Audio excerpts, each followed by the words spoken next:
Assalamualaikum Wak. Hari ini Jumaat 21 November 2025. Saya libur kerja, jadi saya pergi ke laut nak nyelam gonggong dengan saudara saya. Ini perjalanan saya dengan saudara saya masih di depan kampung ni. Spot nak kami tuju kira-kira menempuh perjalanan sekitar 30 menit lah. Nun di depan sana, di ujung sana. Peralatan yang kita bawa seperti biasa, kotak styrofoam sama kacamata selam. Jadi sekitar setengah jam kami pun sampai di spot yang dituju. Di sini kami berhenti.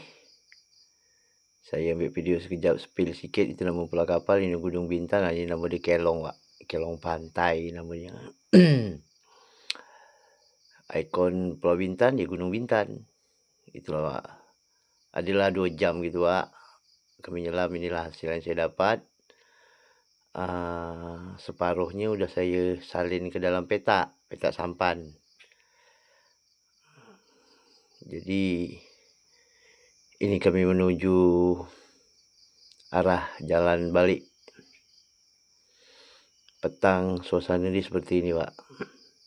Bagus, airnya pun tenang. Pulau-pulau di sekitar nampak begitu bagus. Spill sedikit hasilnya, Pak. Ini hasil masih yang di dalam kotak, di dalam petak sampan. Saya buka ini hasilnya semua. Saya dapat sekitar ada 700 ekor. Jadi saya nak lanjutkan perjalanan